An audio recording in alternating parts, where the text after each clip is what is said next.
এক কারবারির ওয়াইফ, সে আমাকে দেখে ভাবতো যে আমি তার ছেলে। এবং তার আচ্ছা। অ্যাটাচমেন্টটা আমার সাথে এমন ছিল যে একবার আমার সেরিব্রাল ম্যালেরিয়া হয়ে খুব ভোরে মানে আগের দিন থেকেই হয়েছে, প্রায় ৮-৯ টেম্পারেচার হয়ে গেছিল। আমি আর আমার সেন্স ছিল না। তখন আমাকে হেলিকপ্টারে ইভাকুয়েট করছে ভোরবেলায়। তো ওই মহিলা পাশের যে ক্যাম্পটা আছে যেখানে আমি একসময় ছিলাম, সেখানে সকালবেলা থেকেই যায়া বলতেছে আমি আমার ছেলেকে দেখতে আসছি।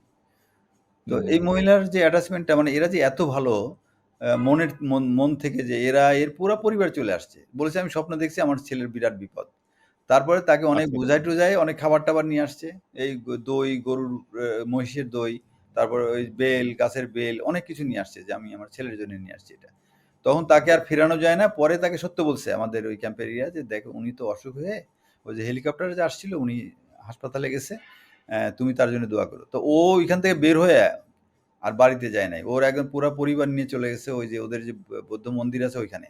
এবং ওদের সিস্টেম আছে যে তারা ওই দেবতাকে সেবা দেওয়ার জন্যে যারা ওই ইয়ে থাকে, পুরুত থাকে, তাদেরকে সার্ভিস দেয় আরকি। ১৫ দিন তারা একটানা ওইখানে ছিল। থেকে তারপরে আচ্ছা। আবার ক্যাম্পে আসে, এসে মানে খবরটা নিয়ে আপনার আরোগ্য কামনা করার জন্য, হ্যাঁ, তাই আরোগ্য তো? কামনা করার জন্য। এই যে আমি একটা আমার অভিজ্ঞতার কথা বলি। আমি তো আর্মির লোক, আমার তো অস্ত্র নিয়ে ঘোরাঘুরি করছি। কিন্তু তারপরে আমার সাথে জি। এই সম্পর্কটা যে হয়েছিল, এইটা কিন্তু তাদের সরলতার একটা প্রকাশ। ওরা মানুষকে হুম, এত ভালোবাসে। আমি আসলে সাধারণ ওরা যারা, আপনি আজকে যত গণ্যগুলি বলেন না কেন, তো আমাদের সিটিজেন। এখন এইটা নিয়ে যে আমাদের সমস্যা, সেটা তো ভারতের কারণে। এই হুম, যে হুম। ভারত আর আমাদের এক্স প্রাইম মিনিস্টার বলে গেছে না যে, "আমি যা দিয়েছি ভারত ভুলবে না।"